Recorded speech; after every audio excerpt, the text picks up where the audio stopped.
할렐루야. 오늘도 새날을 주신 하나님을 찬양합니다. 오늘도 말씀을 나누는 이 시간, 이 말씀이 이해되고 깨달아지고 믿어지도록 성령께서 역사하시기를 간절히 바랍니다. 오늘 우리에게 주신 하나님 말씀은 욥기 4장과 5장 두 장을 함께 볼 텐데요. 우선 4장 1절에서 7절까지 말씀을 보도록 하겠습니다. 하나님의 말씀을 경청하시기 바랍니다. 대만 사람 엘리바스가 대답하여 이르되 누가 내게 말하면 내가 실증을 내겠느냐? 누가 참고 말하지 아니하겠느냐?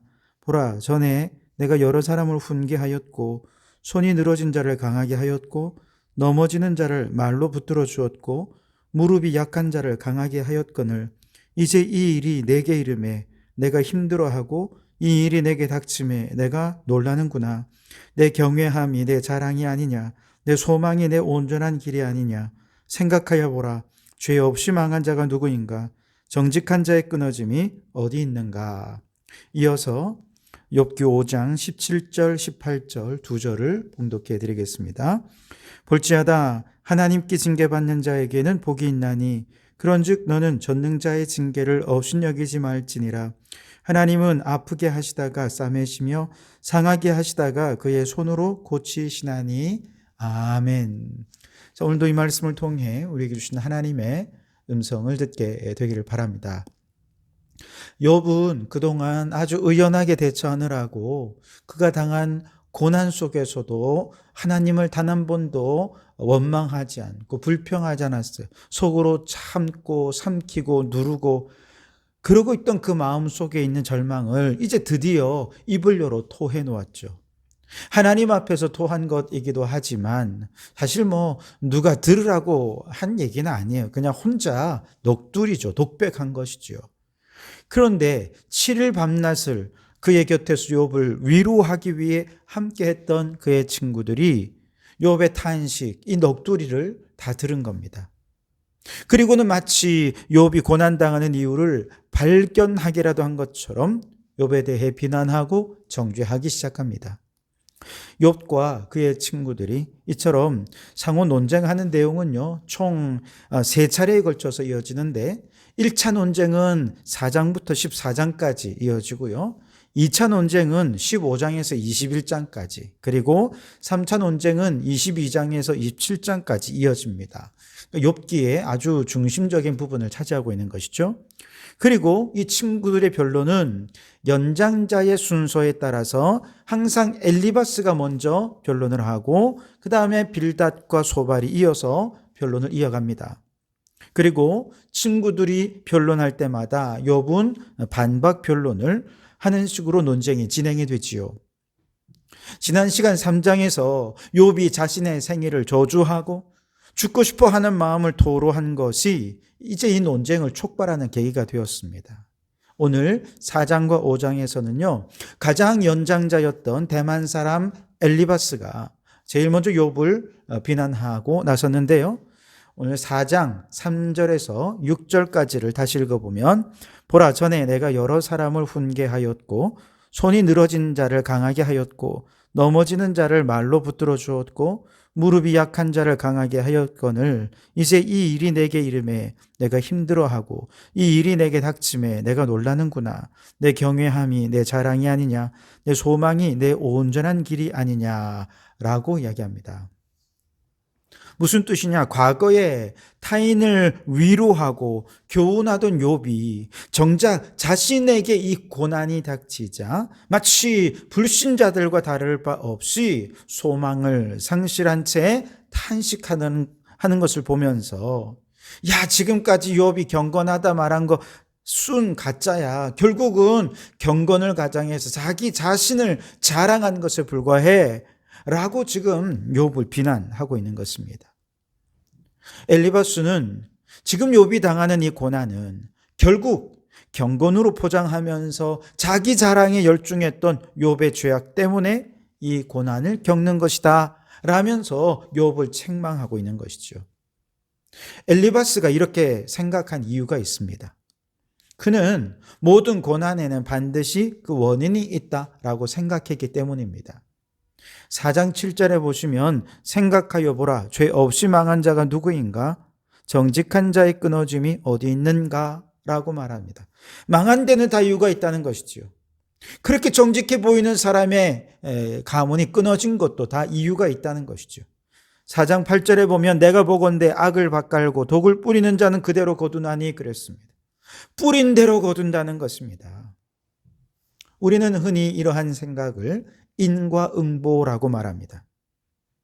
우리가 보통 말하는 인과응보의 법칙은 어떤 의미입니까? 우리가 과거에 했던 말과 행동이 원인이 되어서 그대로 결과로 나타난다라는 것이죠. 그것도 아주 기계적으로 선한 언행을 한 사람에게는 선한 결과가 따르고 악한 언행을 한 사람에게는 악한 결과가 따른다라는 것이죠. 그래서 이것을 기계적 인과응보라 이렇게 표현을 합니다. 이들은 왜 이런 인과응보적 신앙을 갖게 되었는가? 그것은 그들이 믿는 하나님은 행한 대로 갚으시는 공의로우신 하나님이다 라고 믿었기 때문입니다. 그리고 그 하나님이 공의를 실천하는 방식은 바로 대단히 기계적인 방식으로 원인이 주어지면 결과가 주어지는 이것을 하나님의 공의다라고 믿었던 것이죠. 원인에 따른 결과가 주어지는 것이 하나님의 공의다. 이것이 그들이 하나님에 대해 공의로운 하나님에 대해 이해한 방식이었던 것이죠. 자, 그러다 보니 욥처럼 온전함과 정직함과 경건함이 하나님께 사실 이미 인정받을 만큼 욥은 하나님의 마음에 합한 사람이었습니다. 그럼에도 불구하고 그는 함부로 욥의 경건은 결국 경건을 가장한 자기 자랑이었노라. 이렇게 이야기하면서 지금까지 욥의 모든 경건과 헌신과 수고를 폄훼해버리고 말았던 것이죠. 그런데 여러분 잘 생각해 보십시오. 만일 이런 식이라면 악한 자들이 승승장구하는 것은 어떻습니까? 비록 악하게 보이지만 그러나 남 몰래 하나님을 향한 온전한 믿음을 심었기 때문에 그들이 이렇게 복을 받는 것이다 라고 생각하는 것 아니겠습니까? 또한 그들이 승승장구하고 세상에서 잘 다는 게 과연 복을 받는 것인가? 세상에서 고난당하는 것이 과연 저주인가? 여기에 대해서도 생각을 할 필요가 있는 것이죠. 그런데 이들이 가지고 있는 가장 큰 문제는 너무 사건을 단순화시킨다는 것이죠. 기계적 인과응보적 관점을 가진 사람들이 범하기 쉬운 가장 큰 오류가 바로 이것입니다. 지나치게 사건을 단순화한다는 것. 한 사람, 한 민족이 당하는 고난, 그들의 형통함을 보고 죄인이냐, 의인이냐를 단정하는 것이죠. 그런데 이것은 정말 너무 지나치게 현상적이고 또 지나치게 눈에 보이는 것만 가지고 결과를 단순화시키는 것이죠. 예를 들어 과거에 저 인도네시아에 쓰나미가 확 휩쓸어서 얼마나 많은 사람들이 고난을 당했는지 몰라요. 그때 아주 큰 교회 유명한 한 목사님이 이 인도네시아에 임한 쓰나미는 그들이 하나님을 외면한 채 이슬람을 섬겼기 때문이다. 이슬람에 대한 하나님의 심판이었다. 라고 설교를 한 적이 있습니다. 반면 또 많은 목사님들이요. 미국은 청교도 국가이기 때문에 하나님께서 저들을 세계 최고의 국가로 세워주셨노라 라고 설교하기도 합니다. 그러나 여기에는 지나치게 기계적인 인과응보의 관점으로 현상을 단순화시키는 오류가 숨어 있는 것이죠. 여러분, 이와 같은 단순화의 오류를 범하는 사람들이 한 가지 간과하는 것이 있습니다. 그 뭐냐? 하나님이 역사 속에서 행하시는 섭리는요, 인간의 지혜와 경험으로 다 이해할 수 없는 일이라는 것입니다. 정말로 심오하고 복잡다단한 인간사의 문제를 어떻게 이렇게 인과응보로 원인과 결과로 단순화해서 도식화해서 결론을 쉽게 내릴 수 있는 것입니까? 선과 악을 판단하면서 이거는 분명히 선이고 이건 악이다라고 쉽게 얘기할 수 있는 것, 이것은 어쩌면 자신이 하나님의 섭리를 다 이해하고 있다는 듯한 교만이 그 속에 담겨져 있는 것 아니겠습니까?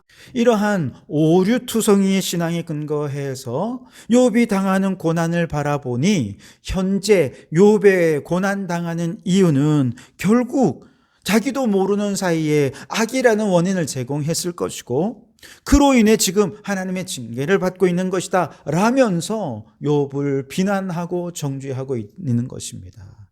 그러나 여러분, 우리에게는 정말 하나님이 이 세상 역사 가운데서 행하시는 섭리가 얼마나 복잡한지 그걸 이해할 수 없는, 우리에게는 그런 지혜가 없다는 것을 분명히 깨달아야 합니다. 이것을 이해한다면 어떻게 우리가 다른 사람에 대해 함부로 비난하고 정죄할 수 있단 말입니까?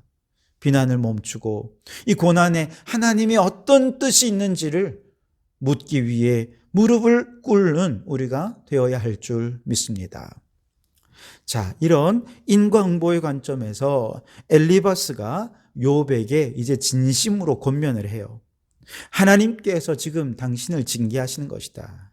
그러니 이 징계는 또한 욥을 아직까지 사랑하신다는 희망의 증거다. 그러니 지금이라도 회개하라 라고 촉구하고 있습니다. 자, 오늘 5장 17절 18절에 보시면 볼지어다 하나님께 징계받는 자에게는 복이 있나니 그런즉 너는 전능자의 징계를 업신여기지 말지어다. 하나님은 아프게 하시다가 싸매시며 상하게 하시다가 그의 손으로 고치시나니 그랬습니다. 이 고백만 따로 떼놓고 보면 엘리바스의 하나님에 대한 믿음이 얼마나 귀한지 몰라요. 그는 고난은 변장하고 찾아온 축복이라 고백하고 있는 것입니다. 우리 하나님은 아프게도 하시고 때로는 상하게도 하시지만, 그러나 상하게 하는 것이 목적이 아니죠. 회개하기만 한다면 다 싸매시고 고치시는 사랑과 긍휼이 많으신 하나님이라는 것입니다. 그래서 하나님께서 우리에게 아픔을 주시고 상처를 주시는 이유는 그 순간 하나님을 찾으라는 것입니다. 하나님께 더 가까이 나아가라는 것입니다. 그래서 엘리바스는요, 나는 그런 하나님을 믿기에 만약 나 같았으면 제일 먼저 하나님을 찾아가서 회개했을 것이라. 그러니 욥 그대도 회개하라 라고 권면하고 있는 것입니다. 5장 8절에 보면 나라면 하나님을 찾겠고 내 일을 하나님께 의탁하리라. 그렇습니다. 엘리바스의 이 믿음은 정말 하나도 틀린 게 없는 믿음입니다. 아마도 욥이 겸손했다면 그의 말에 수긍하면서 이렇게 얘기했을 거예요. 맞습니다. 어쩌면 저도 모르는 사이에 죄로 인해 하나님께 죄를 범했을지도 모르겠습니다. 이 고난 어쩌면 저의 죄로 인한 하나님의 징계일지도 모르겠습니다. 그러니 회개하며 다시금 하나님의 은혜를 구하겠습니다. 아마 이렇게 얘기했을지도 몰라요. 반면에 욥이 이 고난이 너무너무 힘들어서 그 제안을, 그 권면을 받아들일 마음이 없는 상황이라고 한다면 아마도 자신의 의를 주장할 수 있겠죠. 저는 욥을 일방적으로 두둔할 생각은 없습니다. 우리는 보통 성경의 인물을 지나치게 영웅화시키면서 그들의 잘못까지도 미화하려는 경향이 있습니다만 그건 옳지 않은 것 같아요. 욥이 이러한 엘리바스의 권면에 어떻게 응답하는지는 우리 내일 다시 한 번 더 이 말씀을 살펴보도록 하겠습니다. 다만 오늘 우리에게 주시는 이 말씀을 통해 두 가지를 생각해 볼 수 있어야 하겠습니다. 우선 첫째는요, 기계적인 인과응보의 관점은 결코 성경적인 관점이 아니라는 점입니다. 그러니 어떤 하나의 사건을 지나치게 단순화시키지 말고 그 속에 섭리하시는 하나님의 생각과 하나님의 계획과 하나님의 마음, 우리가 다 이해할 수 없음을 인정하고 함부로 다른 사람을 비난하고 정죄하는 잘못을 범하지 말아야 하겠습니다. 두 번째로, 비록 엘리바스의 논리의 근거는 잘못되었습니다만 하나님에 대한 고백은 옳았다고 생각합니다. 그리고 그의 권면도 충분히 이해가 됩니다. 하나님께서는 아프게 하시다가 싸매시고 상하게 하시다가 고치시는 하나님이시다. 그러니 누구든지 자신의 죄를 하나님 앞에 자복하기만 하면 모든 죄 사함받고 하나님께서는 다시 그 상처 고쳐주시고 모든 것 회복시켜 주실 것이니 고난당할 때 가장 먼저 우리는 하나님을 찾아야 한다는 것입니다. 죽을 것 같은 상황 속에서 가장 먼저 우리가 해야 할 일은 하나님께 이 모든 일을 의탁하는 것이다 라고 고백하는 것이지요. 여러분, 하나님께 나아가면 여기에 답이 있습니다. 나의 죄 때문에 하나님이 징계하시는 것인지 하나님을 찾아야 할 수 있습니다.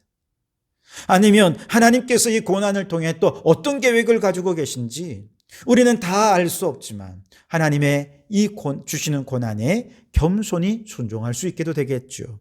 그러니 여러분, 하나님이 행하시는 일을 우리가 다 할 수는 없지만 고난 속에서 우리가 해야 할 가장 첫 번째 일은 하나님을 찾는 것, 하나님께 이 모든 일을 의탁하는 것임을 알고 깨달아서 하나님을 더 가까이 나아가는 성도들이 되시기를 주님의 이름으로 축원합니다. 기도하겠습니다. 하나님께서 역사 속에 개입하셔서 행하시는 일들을 보며 하나님의 뜻을 다 안다는 듯이 함부로 주님의 이름으로 타인을 비난하고 정죄하는 어리석은 자들이 되지 않게 하여 주옵소서.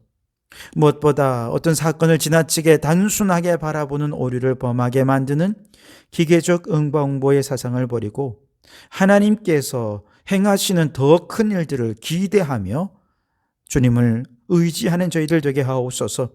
때로는 고난당함이 우리에게 유익입니다. 고난 때문에 우리는 더 주님을 찾게 될 수밖에 없습니다. 그러니 주님, 고난 중에 더 겸손히 하나님을 찾게 하시고 이 모든 삶의 문제를 하나님께 의탁하게 하여 주옵소서. 그리하여 싸매주고 고치시고 회복하시는 주님의 은혜를 경험하며 찬양하는 저희들이 되게 해 주시옵소서. 예수님 이름으로 기도하옵나이다. 아멘.